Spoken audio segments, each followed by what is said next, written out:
আর আল্লাহ রাব্বুল আলামিন যদি তোমাদের ভুলের কারণে, তোমাদের মধ্যে গ্রুপিং এর কারণে, মুসলমানদের বিভিন্ন দলে দলে বিভক্ত হওয়ার কারণে যদি তোমাদেরকে লাঞ্ছিত করেন, যেটা আজকে লাঞ্ছিত করছে আমাদেরকে, যেটা বাস্তবতা আমাদের, ফামাই ইয়ানসুরুকুম মিন বাদি, তাহলে আল্লাহ রাব্বুল আলামিনের পরে কে আছে যে তোমাদেরকে সাহায্য করবে দুনিয়াতে? আমরা যে আল্লাহ রাব্বুল আলামিনের মদদ পাচ্ছি না, দোয়া করছি কেন?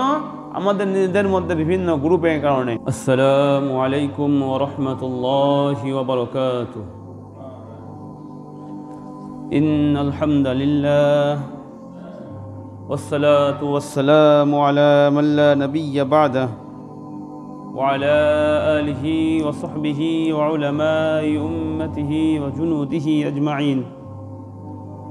أما بعد، وقال الله تعالى كما ورد في سورة آل عمران: إن ينصركم الله فلا غالب لكم وإن يخذلكم فمن ذا الذي ينصركم من بعده وعلى الله فليتوكل المؤمنون وما كان لنبي أن يغل ومن يغلل يأت بما غل يوم القيامة ثم توفى كل نفس ما كسبت وهم لا يظلمون فمن اتبع رضوان الله كمن باء بسخط من الله ومأواه جهنم وبئس المصير هم درجات عند الله والله بصير بما يعملون لقد من الله على المؤمنين إذ بعث فيهم رسولا من أنفسهم يتلو عليهم آياته ويزكيهم ويعلمهم الكتاب والحكمة وإن كانوا من قبل لفي ضلال مبين رب اشرح لي صدري ويسر لي أمري واحلل عقدة من لساني يفقه قولي اللهم نور قلوبنا بالقرآن وزين أخلاقنا بالقرآن ونجنا من النار بالقرآن وادخلنا الجنة بالقرآن اللهم ألهمنا رشدنا وأعذنا من شرور أنفسنا اللهم أرنا الحق حقا وارزقنا اتباعه وأرنا الباطل باطلا وارزقنا اجتنابه اللهم ربنا وفقنا لما تحب وترضى آمين يا رب العالمين। আল্লাহ রব্বুল আলামিনের অশেষ বড় মেহেরবানি যে আল্লাহ রব্বুল আলামিন আমাদেরকে পবিত্র জুমার দিনে, জুমার নামাজের পূর্বে আল্লাহ রব্বুল আলামিনের পবিত্র গ্রন্থ আল কোরআন থেকে কিছু কথা বলার এবং শোনার তৌফিক দান করেছেন। এজন্য আমরা সকলে দিল থেকে শুকরিয়া আদায় করি, আলহামদুলিল্লাহ। সম্মানিত মুসল্লি কিরাম, আপনারা সবাই অবগত আছেন যে আমরা সূরা আল ইমরানের ধারাবাহিক তাফসীরের মধ্যে আছি। ইতিমধ্যেই আমরা সূরা আল ইমরানের 159টি আয়াতের তাফসীর শেষ করেছি এবং গত সপ্তাহে, গত জুমার দিনে আমরা যে আয়াতের তাফসীর শেষ করেছিলাম সেখান থেকে আমরা শিখেছিলাম রাসূল পাক সাল্লাল্লাহু আলাইহি ওয়াসাল্লামের চরিত্র কেমন ছিল, রাসূল পাক সাল্লাল্লাহু আলাইহি ওয়াসাল্লাম সাহাবাদের ব্যাপারে কেমন ছিলেন, এটা আল্লাহ রাব্বুল আলামিন বলে দিয়েছেন।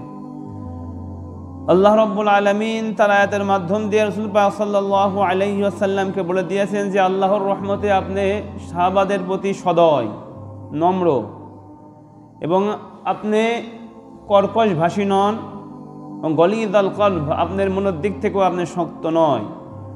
যদি আপনি শক্ত হইতেন তাহলে তারা আপনার পাশ থেকে চলে যাইত, তারা আপনার পাশে থাকতো না ভিড় করে। ফাফু আনহুম, তারা আপনার মতের উপরে বিভিন্ন মত দিয়েছে ওদের মধ্যে, এজন্য আপনি তাদের সমস্ত কিছু ক্ষমা করে দেন। আর ক্ষমাটা এমন যে মনের মধ্যে কিছু রাখা যাবে না। ঠিক আছে, লৌকিকতার মাধ্যমে ক্ষমা করে দিলাম, কিন্তু পরবর্তীতে কোনো জায়গায় সুযোগ পাইলে আমি লিডার হিসাবে তার থেকে প্রতিশোধ নেব, এই ধরনের নয়। ফাফু আনহুম, একবারে ক্ষমা করে সেই পৃষ্ঠাকে মুছে ফেলতে হবে। আস্তাগফির লাহুম, এবং সাহাবীদের জন্য আল্লাহ রাব্বুল আলামিন রাসূল পাক সাল্লাল্লাহু আলাইহি ওয়াসাল্লামকে দোয়া করার জন্য বলতেছেন ওয়াশাউরিরহুম ফিল আমর, এবং যে কোনো বিষয় সামনে আসবে তখন তাদের সাথে পরামর্শ করার জন্য বলতেছেন। এবং আল্লাহ রাব্বুল আলামিন আরও বলছেন ফাইদা আযামতা, যখন সকলের মত নিয়েছেন, পরামর্শ হয়ে গেছে, সিদ্ধান্ত হয়ে গিয়েছে, ফাতাওয়াক্কাল আলাল্লাহ, তখন আল্লাহর উপরে ভরসা করতে হবে। ইন্নাল্লাহা ইউহিব্বুল মুতাওয়াক্কিলিন, নিশ্চয় আল্লাহ রব্বুল আলামিন যারা আল্লাহর উপরে ভরসা করে, আল্লাহর উপরেই আশা করে, তাদেরকে আল্লাহ রব্বুল আলামিন ভালোবাসেন। পরবর্তী যে আয়াত রয়েছে 160 নম্বর আয়াত, সেখানে আল্লাহ রব্বুল আলামিন বলতে চাচ্ছেন যে এখন আপনারা সিদ্ধান্ত নিয়েছেন, ওদের মধ্যে সিদ্ধান্ত হয়েছে যে আপনারা ওদের যা যুদ্ধ করবেন, যুদ্ধে পরাজয় হয়েছে, এটা কোনো বিষয় নয়। হ্যাঁ, জয় পরাজয় লেগেই থাকবে, কিন্তু নিজেরা এতটা ভেঙে পড়া যাবে না যে আমরা হতাশ হয়ে সব কিছু ছেড়ে দিয়ে আমরা বসে থাকব। বরং নিজেদের চেষ্টা, প্রচেষ্টা, মুজাহাদা এগুলো করে যেতে হবে। আর আল্লাহ রাব্বুল আলামিন বলেছেন ইয়ানসুরকুমুল্লাহু ফালা গালিবা লাকুম, যদি আল্লাহ রাব্বুল আলামিন আপনাদেরকে ভবিষ্যতে সাহায্য করে যুদ্ধের বিরুদ্ধে, কাফেরদের বিরুদ্ধে, আল্লাহ রাব্বুল আলামিন যদি আপনাদেরকে সাহায্য করে, ফালা গালিবা লাকুম, তাহলে পৃথিবীতে এমন কোনো শক্তি নাই, এমন কোনো আর্মি নাই যে আপনাদের উপরে বিজয় লাভ করতে পারে। ইয়ানসুরকুমুল্লাহ, যদি আল্লাহ রাব্বুল আলামিন আপনাদেরকে সাহায্য করেন, ফালা গালিবা লাকুম, তাহলে কোনো শক্তি আপনাদের উপরে বিজয় লাভ করতে পারবে না।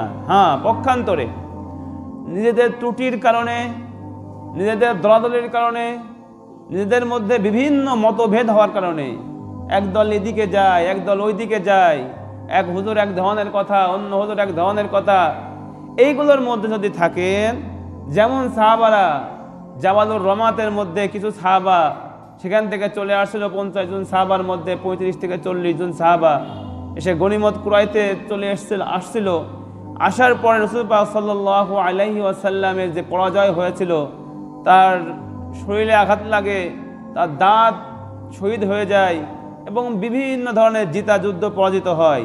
আল্লাহ বলছেন যে তোমাদের মধ্যে যে তানাজু, তোমাদের মধ্যে যে বিভিন্ন গ্রুপিং ইসলামের মধ্যে, এই ব্যাপারে আল্লাহ রাব্বুল আলামিন কোরআনের মধ্যে অনেক জায়গায় বলেছেন, ওয়াই ইয়াখযুলকুম, যদি আল্লাহ রাব্বুল আলামিন তোমাদের গুনার কারণে তোমাদেরকে লাঞ্ছিত করে, তোমাদের গুনার কারণে যদি আল্লাহ লাঞ্ছিত করে, ওয়াই ইয়াখযুলকুম ফামান যাল্লাযী ইয়ানসুরুকুম মিন বাদি, তাহলে পৃথিবীতে কার সাধ্য আছে যে আল্লাহ রাব্বুল আলামিনের লাঞ্ছনার পরে তোমাদেরকে সাহায্য করবে?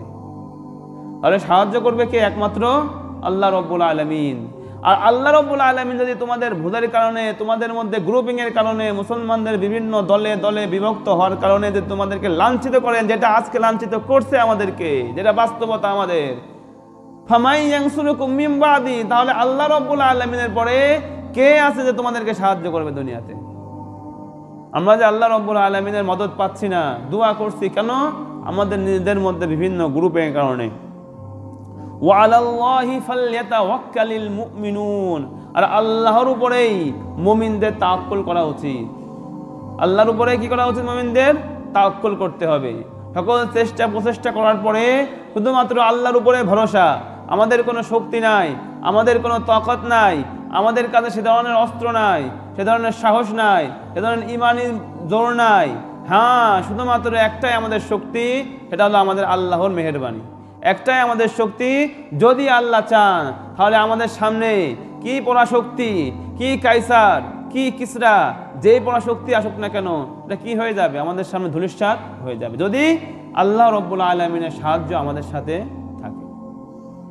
আর যদি আল্লাহ রাব্বুল আলামিন আমাদের গুনার কারণে, আমাদের দলাদলির কারণে, আমাদেরকে লাঞ্ছিত করতে চান, তাহলে কে আল্লাহ রাব্বুল আলামিনের পরে আমাদেরকে সাহায্য করবে? কেউ সাহায্য করার নাই।